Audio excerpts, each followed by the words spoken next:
तो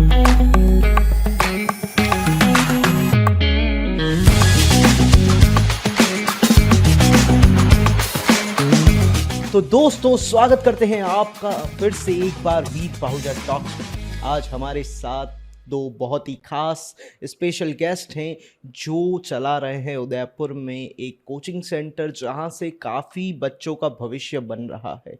आज हमारे साथ एक ऐसा कपल है जो सिर्फ मियाँ बीवी नहीं, साथ में द विक्ट्री एकेडमी के डायरेक्टर्स भी हैं। हम स्वागत करते हैं बहुत बहुत हमारे स्टूडियो में मिस्टर अभिनव जी का और मिस राधिका जी का। तो बहुत बहुत स्वागत है आप दोनों का वीर पाहुजा टॉक्स में। Thank you. सो सबसे पहले कैसे हैं आप लोग? बहुत बढ़िया है, आप कैसे हो? मैं बिल्कुल बढ़िया हूं। तो पॉडकास्ट हो रहा है आज आपका, so how do you feel, कैसा लग रहा है आपको? वेरी नाइस, बहुत I think it's very trending right now.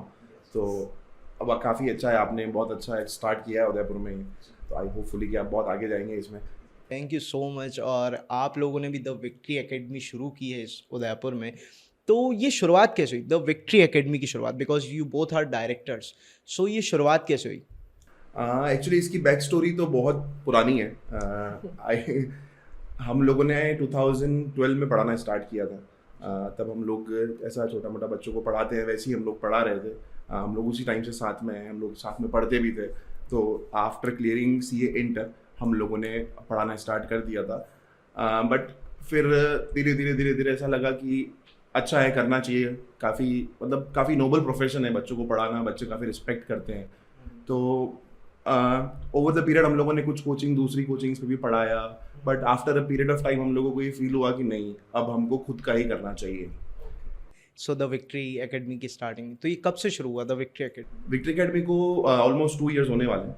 उससे पहले हमारा कोचिंग चल रहा था जिसका कुछ और नाम से था, बट अभी हमने रिसेंटली उसका नाम चेंज करके और विक्ट्री एकेडमी के बारे में उसको स्टार्ट किया। तो ये नाम कैसे आया दिमाग में? यस, मैं I was coming on that. The main reason जो विक्ट्री एकेडमी का नाम है, द विक्ट्री एकेडमी, और उसकी टैगलाइन है विजयी भव।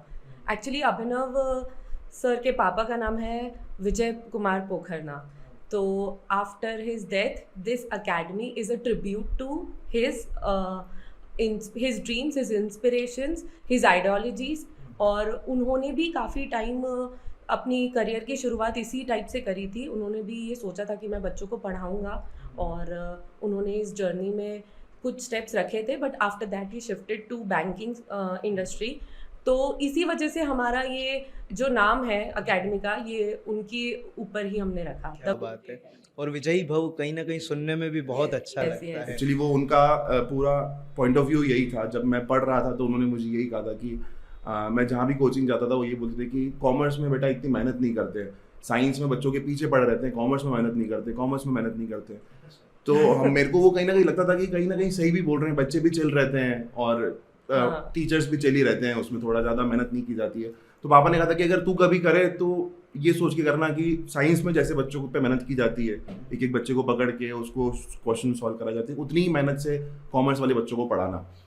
तो और टेक्निकली हम लोग वहाँ पहुँच भी गए, और हम लोग उस तरीके से उन्होंने जो हमको मार्गदर्शन दिया था हम वो फॉलो कर रहे हैं। अच्छा, जब आप बच्चों को पढ़ाते हैं तो ऐसा होता है ना, कई बार बच्चे बहाने बनाते हैं। सो अगर कोई ऐसा बहाना याद है आप लोगों को कोई कि जो जिसमें आपको पता हो ये बहाना बना रहा है, फिर भी ऐसा कुछ? सबसे कॉमन बहाना है कि सर मैं कॉपी जिसमें काम किया था वो घर पे ही रह गई है। ये तो मैंने भी मारा हुआ है। ये बहुत कॉमन है। और या फिर टायर पंचर हो गया था, बहुत नॉर्मल हो गया। मैंने कहा बेटा कॉपी नहीं लेके आए हो मतलब काम नहीं किया है। अब ये मान लो, ये हमको मत बताओ कि तुम्हारा काम करके तुम घर पे रख के आए हो copy. But I must tell you, आजकल के बच्चे सही में बहाने नहीं बनाते, वो सच बोल देते हैं क्योंकि उनको डर नहीं रहा है। अपन बहाने बनाते थे क्योंकि अपन को डर था। वो बोलेंगे लिटरली ऐसा हुआ है कि मैंने पूछा है क्या हुआ, लेट क्यों आया, मैं सो गया था, मैं सो रहा था। अच्छा, क्लियर ये डायरेक्ट और बोला उनके है। पेरेंट्स को फोन कर रहे हैं तो पेरेंट्स बोल रहे थे कि सर ये सो गया हाँ, था, ये तो थोड़ा सो लेट गया उठा है था। तो ये लेट ही आया है। नहीं, हमारे पेरेंट्स इस मामले में बड़े स्ट्रिक्ट हुआ करते थे। मतलब आजकल कम ही है। मतलब आजकल बच्चों को अगर थोड़ा सा डांट दो या कुछ कर दो तो बहुत बड़ा इशू बन जाता है। हमारे टाइम पे तो खुद पेरेंट्स स्कूल में आके कहते थे इसको जितना मारना है मारो पर इसको पढ़ाओ। तो अच्छा, हम बात करते हैं कि आप CS और CA की क्लासेस देते हैं, तो सबसे बड़ी बात जो मतलब नॉर्मल बंदे के दिमाग में है कि सीए और सीएस में फ़र्क क्या होता है, तो एक एक करके आप बताइए। सीए क्या होता है और सीएस क्या होता है, पहले आप। See myself being a chartered accountant and company secretary both, तो आई थिंक कि जब भी कोई बच्चा काउंसलिंग के लिए आता है मेरे पास कि मैम 11th-12th में अब जैसे कॉमर्स लिए तो अब क्या करना चाहिए, तो सबसे पहले आई थिंक हम ये देखते हैं कि उसका इंटरेस्ट कौन से सब्जेक्ट में। जैसे अगर उसका प्रैक्टिकल अप्रोच इज गुड, वो अच्छा है, उसमें कैलकुलेशंस में अच्छा है, तो हम सजेस्ट करते हैं कि उसको बेटा तेरे लिए चार्टर्ड अकाउंटेंट का कोर्स ज़्यादा बेटर रहेगा, बिकॉज चार्टर्ड अकाउंटेंसी में थोड़ा प्रैक्टिकल अप्रोच ज़्यादा रहती है as compared to theoretical knowledge. But इसी तरह से अगर किसी बच्चे का थ्योरी स्ट्रांग होता है तो उसको हम सजेस्ट करते हैं कि आप कंपनी सेक्रेटरी के लिए कर सकते हो ट्राई, क्योंकि उसमें लॉज, रेगुलेशंस, एक्ट्स और ये सारी चीज़ें रहती है। तो वो बच्चे को देखकर ही हमको काउंसिल करना पड़ता है कि उस बच्चे का इंटरेस्ट किस तरफ है, क्योंकि जिसमें वो ज़्यादा स्ट्रांग होगा ऑफ कोर्स वो बेटर चांसेस है उसका अचीव करने। ओके, और सीएस में आप क्या करते हैं? मतलब टेक्निकली चार्टर्ड अकाउंटेंट्स जो हैं वो लोग अकाउंटिंग पर्सपेक्टिव ज़्यादा देखते हैं।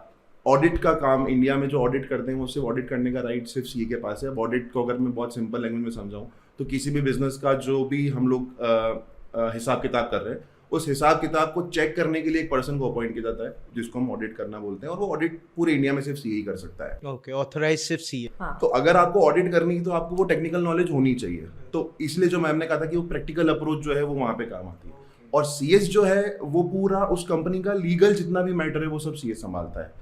तो लीगली जो भी आप लॉज हो, जैसे वेजेस से रिलेटेड कुछ हो गया, एम्प्लॉय से रिलेटेड कुछ हो गया, जितने भी लॉज है वो सब सीएस होता है।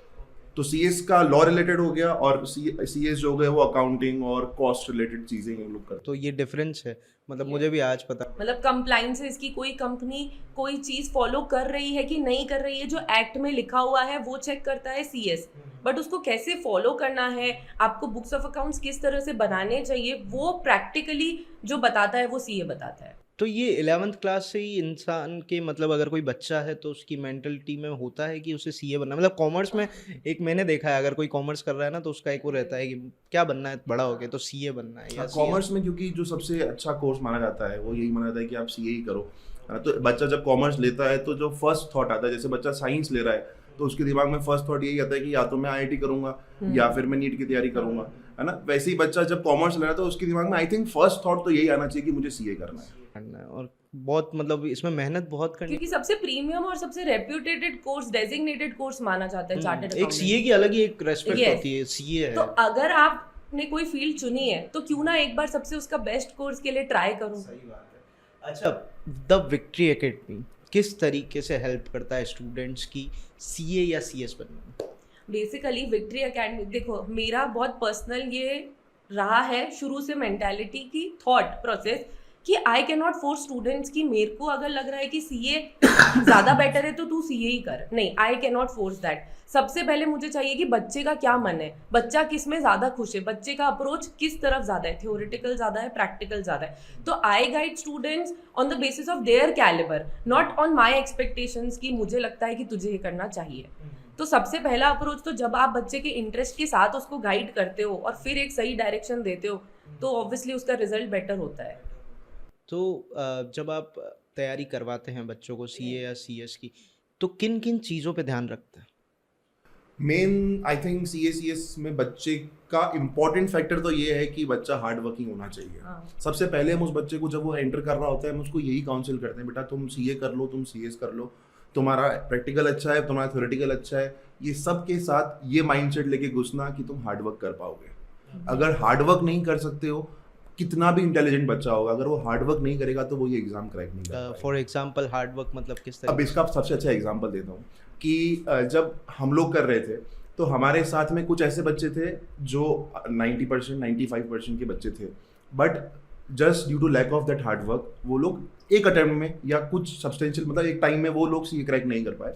और हमारे ही साथ एक लड़का था जो आरबीसी का बच्चा था एंड आई थिंक उसके 60% थे इन क्लास 12th, और उसने सिंगल शॉट में पूरा सीए सिंगल अटेम्प्ट में क्लियर किया विद वेरी गुड मार्क्स।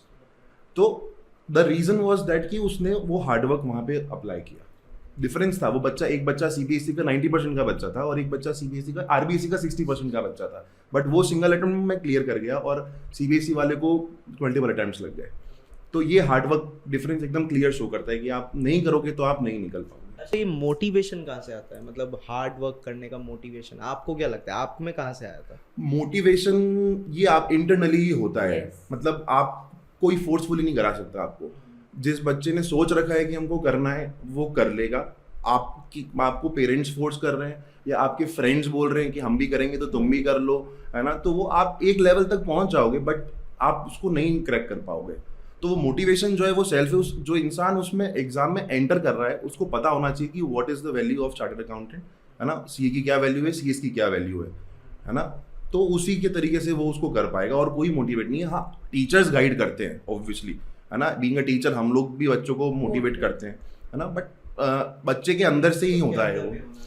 मतलब हमने ऐसे बच्चे भी देखे हैं जो जेन्युइनली बहुत इंटेलिजेंट भी हैं, बहुत उन्होंने शायद मेहनत भी करी, ऐसा नहीं है मेहनत नहीं करी, बट मोटिवेशन इंटरनली उनमें लैक था।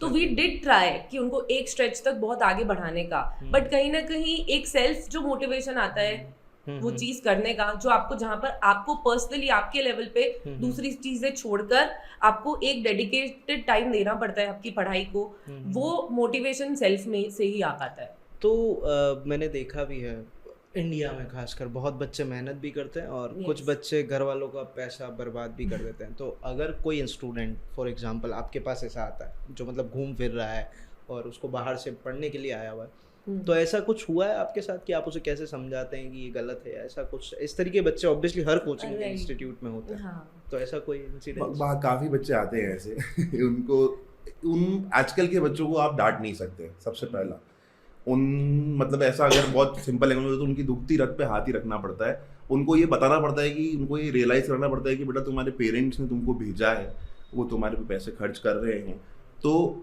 तुम समझो इसको कि तुमको कैसे करना है। बट स्टिल आई थिंक ये भी सब करने के बाद भी जो बच्चों को नहीं करना है वो बच्चे तो नहीं करते। बट हाँ, 80% 90% बच्चे समझ जाते हैं उस बात को ओवर द पीरियड की उनको रियलाइज हो जाता है कि नहीं हम गलत कर रहे हैं, तो वो ट्रैक पे आ जाते हैं। बट उनको कहीं ना कहीं इमोशनली ही आपको समझा के या उनसे एज अ फ्रेंडली कनेक्ट करके, ज़्यादा बेटर तरीका ये है कि आप उनको 1-to-1 फ्रेंड कनेक्ट करके फ्रेंड जैसे समझाएंगे तो ज़्यादा समझने के चांसेस हैं उनको।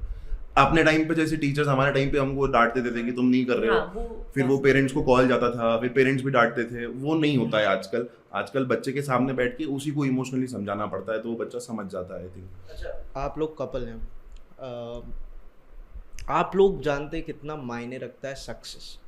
तो कई बार ऐसा होता होगा ना, इंस्टीट्यूट में नहीं आपके, पर आप देखते होंगे गर्लफ्रेंड बॉयफ्रेंड ये सब चीज़ें रहती है। तो आप क्या मैसेज देना चाहें, मतलब आप वहाँ तो नहीं बोल सकते, मतलब एक मैसेज होता है ना कि लाइफ में सक्सेस हो जाओ, उसके बाद मुझे लगता है कि आप गर्लफ्रेंड बॉयफ्रेंड शादी कर लो, कुछ भी कर लो, पर अगर आप सक्सेस नहीं हैं तो मेरे को लगता है आप फिर बहुत सर्वाइव करना पड़ता है। मुझे लगता है फिर फैमिली भी नहीं मानती। Yes, I think I can speak better on this, क्योंकि आज अगर मुझसे कोई पूछे, मैं सीए भी बनी हूँ, हमारी लव मैरिज थी, तो थोड़ा जो इशू आया वो तो हमारी लव मैरिज भी हुई, ठीक है। बट अगर आज कोई मुझसे पूछे कि यार राधिका तेरे लाइफ का बेस्ट मोमेंट क्या है, तेरे को सबसे ज्यादा खुशी कब मिली, तो मैं ये नहीं बोलूंगी जब मेरी शादी हुई है, मैं ये बोलूंगी जब मैं सीए बनी हूँ। तो आपको जो आप कह रहे हो ना, ये सारी चीजें is a part of life, but then too आपको ये देखना चाहिए कि मेरी लाइफ का एक एस्पिरेशन था जो मैंने शायद वो जो सालों की पढ़ाई करी है, जो मेहनत करी है, जो अपने आप का अपने लिए सोचा एक पॉइंट कि मैं यहाँ तक पहुंचूंगी, अगर वो ही नहीं मिलेगा तो फिर it is not that worth it, right? Obviously. तो मुझे तो यही लगता है कि ये सब चीजें आई डोंट थिंक कि आपको एक मतलब मना नहीं कर सकती हूँ मैं, बट आपकी प्रायोरिटी सेट होनी चाहिए, क्योंकि हर चीज का एक टाइम होता है। उस टाइम पे आपको आपके लिए, आपके करियर के लिए, आपकी फैमिली के लिए क्या जरूरी है वो डिसीजन लेना बहुत ज्यादा जरूरी है, क्योंकि वो टाइम अगर निकल गया तो फिर वो वापस नहीं आएगा। बिल्कुल सही बात है। द विक्ट्री एकेडमी की बात करते हैं फिर से। साइंस स्ट्रीम में भी अब आ रहा है विक्ट्री एकेडमी, बिकॉज सिर्फ कॉमर्स में नहीं है, अब साइंस में भी आ रहा है और धीरे धीरे हर फील्ड में अब आने की तैयारी। तो ये कैसे शुरू हुआ, मतलब एक कॉमर्स हब अब साइंस में भी आ गया, तो ये इसके पीछे का क्या फंडा है? जब हमने द विक्ट्री एकेडमी के नाम से स्टार्ट किया था तो हम लोगों ने सबसे पहले ये टारगेट किया कि हम लोग 9th-10th भी स्टार्ट करते हैं, क्योंकि बच्चों को 9th-10th में भी काफ़ी नीड रहती है। तो हम लोगों ने 9th-10th स्टार्ट किया। तो जब हमने 9th-10th स्टार्ट किया तो हम लोगों ने ऑब्वियसली, अब हम लोग तो पूरे कॉमर्स बैकग्राउंड से हैं, तो हम लोगों ने फिजिक्स, केमिस्ट्री, बायोलॉजी, मैथमेटिक्स सबकी फैकल्टीज को हायर करना स्टार्ट किया। मतलब अब इसको भगवान है, ये भगवान की दया है ऐसा बोलूँ मैं, तो हम लोगों को एक्चुअली लोग बहुत अच्छे मिले। Yes. जिन लोगों से हम कनेक्ट करते गए, जैसे कोई फिजिक्स का हमने टीचर हायर किया है, केमिस्ट्री के टीचर हैं, हमारे जो मैथ्स के टीचर, हमको लकीली बहुत अच्छे अच्छे लोग मिलते गए, और वो वही लोग थे जो 11th-12th भी पढ़ा रहे थे। और जब हमने उनको हायर किया तो वो लोग यही बोल रहे थे कि सर आप 11th-12th भी स्टार्ट कर दो। बट हम लोगों का थॉट प्रोसेस ये था कि यार हम लोगों के लिए बिल्कुल नई चीज़ है, तो हम लोग एक बार 9-10th में ट्राई करते हैं इसको। 9-10 में अगर अपने को अच्छा रिजल्ट मिलेगा तो अपन आगे स्टार्ट करेंगे उसको। तो जो फर्स्ट ईयर हम लोगों ने 9-10 में हमको काफ़ी अच्छा रिस्पॉन्स मिला, बच्चों के रिजल्ट भी काफ़ी अच्छे और सारे टीचर्स ने बहुत मेहनत करी। तो फिर हम लोगों ने 11th-12th में भी अभी साइंस स्टार्ट कर दिया है, और हम लोगों ने नीट जेईई भी हम लोगों ने भी स्टार्ट मतलब कर दिया है। रिसेंटली एक बैच भी स्टार्ट किया Yes, है yes, Vizix में, बिल्कुल। तो उसमें क्या करवा रहे हैं, उस बैच में क्या हो रहा है? अभी तो हम उनको बोर्ड्स की तैयारी करा रहे हैं। Okay. जो साइंस के स्टूडेंट्स हैं उनको बोर्ड्स की प्रिपरेशन अभी चल रही है। 9-10 ऑलरेडी चल ही रहा है, और 11-12 साइंस कॉमर्स दोनों की प्रिपरेशन अभी तो चल रही है। क्या क्या चीज़ों का ध्यान रखते हैं, मतलब अगर ये बैच की बात करें तो इनमें किन किन चीज़ों का ध्यान रखा जाता है, कितने दिन का ये होता है? स्पेसिफिकली अभी जो हमने जो बैच चालू किया है वो एक एग्जाम ओरिएंटेड बैच करके चालू किया है, जिसमें क्योंकि एक बच्चा पूरे साल हार्डवर्क करता है अपन को पता है, बट अगर ढंग से वो एंड टाइम पे एग्जाम के कुछ टाइम पहले अगर वो उसको प्रॉपरली रिवाइज नहीं करे, समराइज नहीं करे उस पूरे मेहनत को, उस पढ़ाई को, तो वो इतना बेटर परफॉर्मेंस नहीं दे पाएगा। तो ये बैच स्पेसिफिकली उन बच्चों के लिए जिन्होंने पूरे साल हार्डवर्क तो कर लिया है, बट अब वो with in a period of 45 days हम क्या कर रहे हैं कि उनको वो पूरे हार्डवर्क का समराइजेशन करवा रहे हैं, उनका रिविजन करवा रहे हैं, जो इंपॉर्टेंट टॉपिक्स है हमारे जो फैकल्टीज उनके हिसाब से, हमारे हिसाब से उन पे ज़्यादा फोकस करके उनको पढ़ाएंगे, टेस्ट सीरीज लेंगे, ताकि बस जो एग्ज़ाम उनके आने वाले हैं इसमें 9th, 10th, 11th, 12th commerce science दोनों हैं, और इसका हम पूरा एक बैच तैयार कर रहे हैं। अच्छा, एक सवाल कि अगर मैं स्टूडेंट हूँ, मैं द विक्ट्री एकेडमी को क्यों चुनूँ, तो आपके प्लस पॉइंट्स क्या? विक्ट्री एकेडमी को क्यों चुनोगे? अगर देखो, वैसे तो नहीं बोलना चाहिए खुद के लिए, बट आई थिंक कि सब यंग, सब प्रोफेशनल यंग टीचर्स हैं। हम लोग अभी, मुझे ऐसा लगता है कि हम लोग बच्चों से ज़्यादा कनेक्ट कर पाते हैं, बच्चे काफ़ी कनेक्टेड रहते हैं। कुछ चीज़ें हैं जो हम दूसरी जगह से कुछ एक्स्ट्रा प्रोवाइड कर रहे हैं, कुछ चीज़ जैसे कि फॉर एग्जांपल एक कॉन्सेप्ट होता है जिसमें हम लोग बच्चों को प्रैक्टिस क्वेश्चंस देते हैं। अब वो हम रेगुलर, जैसे आज एक टॉपिक पढ़ाया तो उसके प्रैक्टिस क्वेश्चंस हम उनको रेगुलर बेसिस पे देते हैं, जिनको हम बोलते हैं RPS, रेगुलर प्रैक्टिस शीट्स, वो हम बच्चों को प्रोवाइड करते हैं। दूसरी चीज़, हम लोग बिल्कुल स्कूल के पैटर्न पे चल रहे हैं अभी। स्कूल का पैटर्न मतलब हर बच्चे के हम साल में 5 एग्जाम तो नॉर्मल ले रहे हैं। जैसे स्कूल में PT1 होता है, PT2 होता है, तो उसी के पैरेलल में यहाँ पे भी PT1 चल रहा है, PT2 चल रहा है, बच्चे के हाफ एलडीज भी हो रहे हैं, फिर PT3 हो रहा है, फिर उसके प्री एनुअल एग्जाम हो रहे हैं, और फिर एनुअल एग्जाम भी हम लोग करा रहे हैं, जब जो कि हमारे लिए नेसेसरी नहीं है। वो बच्चा स्कूल में, हम तो कोचिंग करा रहे हैं, हम नहीं भी कराएंगे तो चलेगा, बट हम उसको उसी के पैरेलल में वही हम यहाँ पे भी करा रहे हैं। और इम्पोर्टेंट कि वो कराने के बाद बच्चों को बाकायदा विद मार्कशीट हम लोग उनकी PTM कर रहे हैं, है ना? जितनी PTM स्कूल में होती है उतनी PTM हम भी कर रहे हैं। PTM में अगर कोई बच्चे के अगर अच्छे मार्क्स नहीं आए, तो अगर जब आप किसी पेरेंट्स को बोलते हैं यार इसके अच्छे मार्क्स नहीं आ रही है, तो पेरेंट्स कितने सपोर्टिव होते हैं आजकल, बच्चों के या टीचर्स के? आई थिंक पेरेंट्स दोनों साइड में रहते हैं, बट ज़्यादातर मुझे जो पेरेंट्स मिले हैं उन्होंने यही बोला है कि मैम आप ही इसको समझाओ, हम तो समझा के थक गए। अब इसमें एक मेजर प्रॉब्लम, पेरेंट्स जो आते हैं PTM में वो एक ही प्रॉब्लम लेके आते हैं, फोन। Okay, exactly. कि बच्चों का आप फोन छुड़वा दो जैसे भी करके, ये फोन बहुत ज्यादा यूज करते हैं। एक ही, मतलब हम लोगों को कोई दूसरी प्रॉब्लम भी नहीं सुनाई देगी। और सबसे मेन रीजन ये फोन का क्या हो रहा है ना, बच्चे एक्चुअली बेवकूफ बना रहे हैं, पेरेंट्स को भी बना रहे हैं। क्या? क्योंकि ये जब से कोविड आया था और ऑनलाइन का चालू हुआ था, ये बच्चे बोल रहे हैं हम तो पढ़ रहे हैं ना फोन पे, एंड पेरेंट्स नो कि हाँ बच्चे पढ़ते थे फोन पे, क्या पता अभी भी कोई इनको कंसेप्ट फोन पे है। तो हमको बताना पड़ता है पेरेंट्स को PTM में कि सुनो हमारा कोई फोन का प्रोवाइड, हम कोई भी लेक्चर फोन पे नहीं दे रहे हैं, इसको रिक्वायरमेंट भी नहीं है, जो भी है हम ऑफलाइन पढ़ा रहे हैं, मटेरियल ऑफलाइन दे रहे हैं, तो ये टेबल टीचिंग करके पढ़ेगा, टेबल पे बैठ के पढ़ेगा तो वो इनफ है। ओके। अच्छा, प्लस पॉइंट्स आपके पता पड़ गए कि आप पूरा हाफ ईयरली PTV आप लेते हैं, PTM। जो एक चीज़ है जो अभी आपने ही कहा कि ऑफलाइन आप लोग पढ़ा रहे हैं, एक टाइम था जो ऑनलाइन चल रहा था। What is the difference between online classes और ऑफलाइन क्लासेस, अगर बात करें उस चीज़ में कि क्या अच्छा है? देखो सबका पर्सनल पर्सपेक्टिव है। अगर मैं मेरे पर्सपेक्टिव से बात करूं तो हम लोगों ने ऑफलाइन भी पढ़ा है, हम लोगों ने ऑनलाइन भी पढ़ा है, और हम पढ़ा भी रहे हैं, और हम ऑनलाइन भी पढ़ा रहे हैं, और हम ऑफलाइन भी पढ़ा रहे हैं। बट एक्चुअली क्या होता है, टीचर का स्टूडेंट की लाइफ में जो रोल है वो 50% रोल ये है कि आपको बच्चे को पढ़ाना है, और 50% रोल ये है कि आपको बच्चे को मोटिवेट करना है और गाइड करना है। ऑनलाइन में वो चीज़ मिस हो जाती है ना, क्योंकि हमारे पास काफ़ी बच्चे आए ऐसे जिन्होंने ऑनलाइन लेक्चर्स लिए, उन्होंने पढ़ना स्टार्ट किया, बट जिस टाइम स्लॉट में वो खत्म करना था वो खत्म ही नहीं कर पाए, क्योंकि उन्होंने लेक्चर परचेज कर लिए। अब वो मोटिवेशन तो सेल्फ लाना पड़ेगा ना कि मेरे को ये खत्म करना, तो वो बच्चे में सेल्फ नहीं आता है। अब जब वही बच्चा कोचिंग पे जाता है तो कोचिंग पे उसके पीछे टीचर बैठा हुआ है, पूरा स्टाफ बैठा हुआ है, वो उसको टेस्ट ले रहा है, उसको बड़ा रेगुलर बेसिस पे बात कर रहा है, उसकी कोई पर्सनल प्रॉब्लम है कि मेरे को घर में ऐसा हो गया है, वो हमसे आके शेयर कर रहा है, हम उसको सॉल्यूशन दे रहे हैं, बेटा तुम ऐसे पढ़ो, तुम हमारे यहाँ आके पढ़ो, घर पे नहीं पढ़ पा रहे हो, तो कहीं ना कहीं उसका बहुत मेजर इम्पैक्ट रहता है। तो मुझे ऐसा लगता है कि offline is better than online. तो जब द विक्ट्री एकेडमी में बच्चा आता है, आप लोग काउंसलिंग करते हैं, तो पहली चीज़ आपने बताया कि आप उसे समझाते हैं कि इंटरेस्ट किस में वो बताओ, पर उसके अलावा जब उसको 1 महीना बीत जाता है या 2 महीने बीत जाते हैं, तो आपको लगता है नहीं अभी भी वीक चल रहा है ना, होता है, हर इंसान का अपना दिमाग है, तो फिर उस चीज़ को कैसे हैंडल करते हैं आप लोग? मतलब हम लोग उस बच्चे को एनालिसिस करते हैं, क्योंकि ऑब्वियसली जब बच्चा एडमिशन लेता है तो एडमिशन लेते ही तो बच्चा जज नहीं हो पाता है। बच्चा जज होता है जब उसका एक टेस्ट होता है, टेस्ट के बाद। तो फर्स्ट टेस्ट होने के बाद जब बच्चा जज होता है तो उस बच्चे पे अब हमको ये पता पड़ जाता है कि हमको कितना एक्स्ट्रा एफर्ट्स और करने की रिक्वायरमेंट है। तो जैसे कुछ बच्चे हैं जो वीक अभी पढ़ रहे हैं हमारे पास, तो उन लोगों को हम फिर एक्स्ट्रा बिठाते हैं, उसमें पेरेंट्स एग्री कर जाते हैं। पेरेंट्स का भी पॉइंट ऑफ व्यू यही है कि आप कोई बात नहीं, आप यहाँ बिठा लो उसको, वो 4 घंटे आ रहा है उसको 8 घंटे बिठाओ, आपके सामने रहेगा तो वो पढ़ेगा। और हम लोग क्या, बच्चा एंटर करता है और फोन हमारे यहाँ पे ऑफिस में डिपॉजिट हो जाता है उस बच्चे का, अलाउ नहीं करते, तो वो फोन वैसे ही उसका साइड हो गया। घर पे वो पेरेंट्स, अब प्रॉब्लम क्या होगी, घर पे पेरेंट्स बच्चों से जबरदस्ती नहीं कर पा रहे हैं, बच्चे से फोन भी नहीं ले पा रहे हैं, मतलब इन शॉर्ट अगर मैं बोलूँ तो वो फोन भी बच्चा पेरेंट्स को नहीं दे रहा है। तो उनके लिए तो प्लस पॉइंट होगा कि बच्चा यहाँ आ गया, उसने फोन रख दिया, अब वो अगर 8 घंटे हमारे सामने बैठा है तो वो पढ़ेगा ही पढ़ेगा। 8 घंटे में से 6 घंटे इफेक्टिव निकलेंगे उसके, बट वो पढ़ेगा।